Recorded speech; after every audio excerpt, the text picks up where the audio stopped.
eskola publiko berria.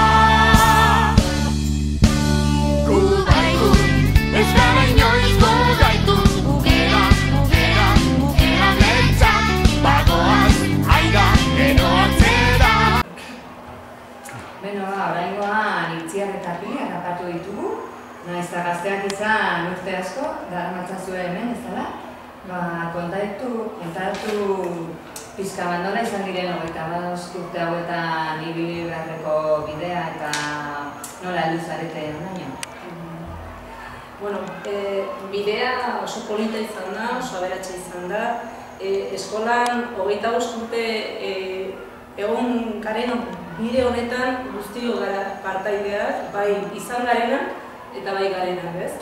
Eta pizka bat, orain dela 25 urte, hau hasi zen Laren Eslaban, lehenengo gela izan zen Gurutze izan zuen lehenengo gela, orain dela 25 urte, orain dela gutxi jubilatu dena.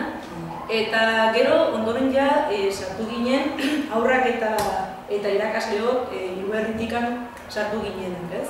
Pizka bat. Hor, gero ja, 86. urtean, ja pixka bat onara etorri ginen eskola berriaren zen, ermita izena zuen, baina ermita berri izena jarri genion, eta ja eredua onara etorri ginen. Eta horrela izan da, pixka bat bidea.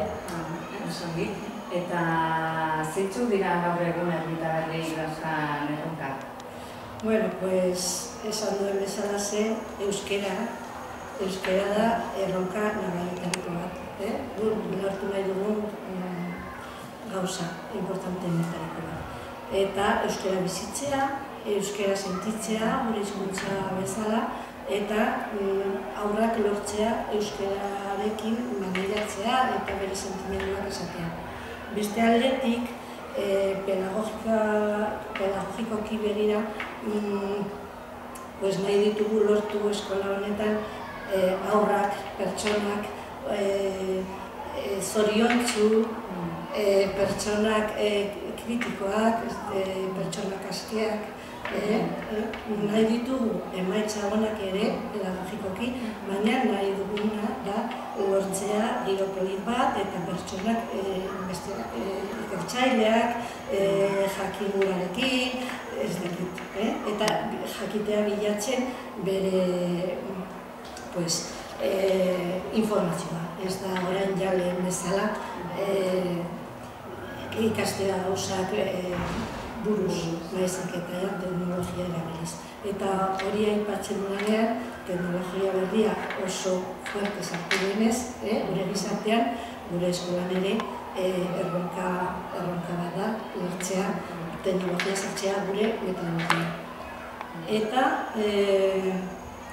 Eta beste gauza bat importantea ikusten dut hemen eskolan, lortu behar dugula oso giro polita, bai horrentzako, bai irakasleentzako, askoz errazagoa lantzen da giro alai baten barruan, sentitzea hemen eskola, familia baten barruan bezala. Eta hori daude, beste erronka bat da, eta beste bat da, agian gizarteko bulatan bizi diren gauzak ere eskolan ere sartzea. Horregatik, Santageda, Inauteriak, Olentzero, Herriko Jaiak, hemen ere gure programazioan sartzea. Zergaitik, hemendik aterako diren obrak izango dira ekintza hauen jarraitzaileak. Azken batean familia bat osatzea, ez bakarrik haurra, baizik eta haurrak, irakasleak, gurasoak, denak gara parte, ez? Beste gauza bat aipatu nahi dut hemen ere, laguntasuna.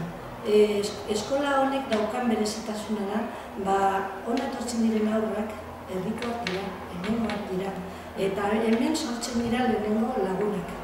Eta hori landu behar dugu eskolan.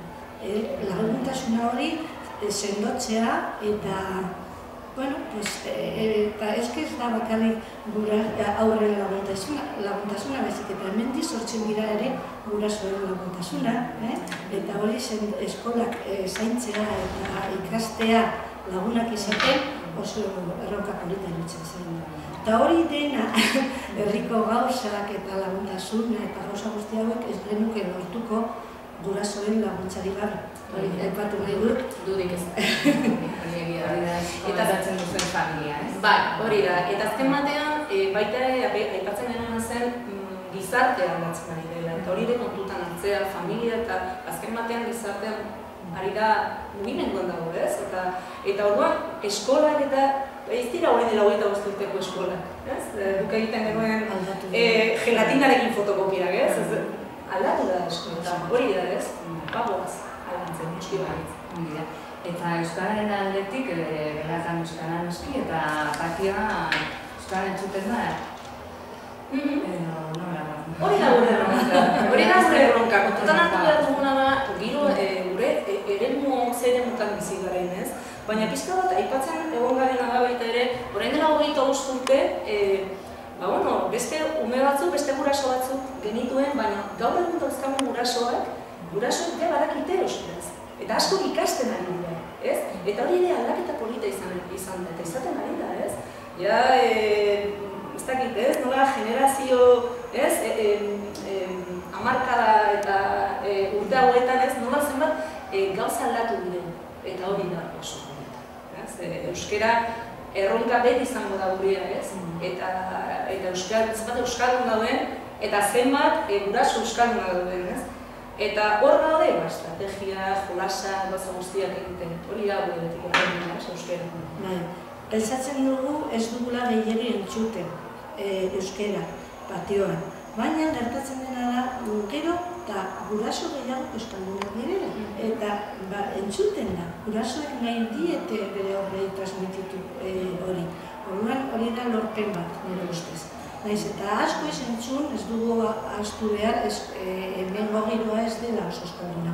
Orduan ez dugu gehiegi entzuten, baina badoa aurrera. Ez dugu iaia nabaritzen aurrera, beten garela, baina bagoaz. Nire ustez horrela. Azken batean hori da gainera eskola askotan eta Nafarroan eta gure ez dela bakarrik gure erronka da, gizarte osoa. Bai, eta azken batean baita ere, ekintza asko gaur egun euskeraz egiten dira egoklatan, eta hori bada aprobetxatu duguna, ez? Ez dakit, ez? Musika dela, hemen furbitoa dago orain eskolan, badago menditaldea, zenbat gauza eta zenbat gauza da egiten diren euskeraz, ez? Eta oklatan, eta hori ezin ditugu gara, zenbat eta gehiago egin, emekin eta gehiago. Oso ongi, eta, urte hurrena nola ospatuko duzue? Ni gauza handirik ez dakit, urtean zehar, kurtsoan zehar, egin ditugu zenbait ekintza, batez ere korrikarena, korrika pasatu zen burlatatik, eta irakasle horiak eta ikasle hori batzuk eraman zuten lekukoa. Zazen ere itxia, eta zenbait pertsona. Hori izan zen ja, modu bat, ospatzeko 25 urte badaramatzagu lorpen horrekin, ere ustez lorpen bat da.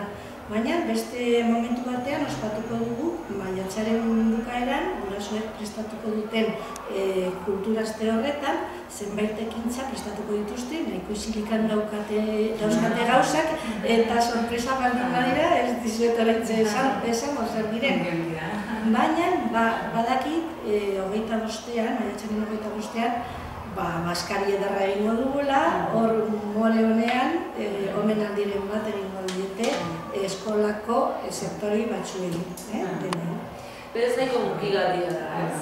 Ni pentsat eta sentitzen dut, eta nik uste dut egon garenak eta gaudenak emoziozko garaia da, emozioz betetakoa eta beretan, politan oso polita da, ez? Azken lorpen bada, 25 urte euskara ematen eta eskola publikoan.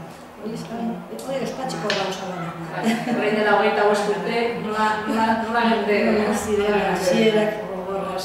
Hasierak izan ziren, baina hemen badut.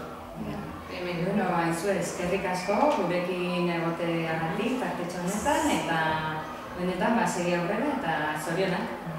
Zuei ere. Mila esker guztiei.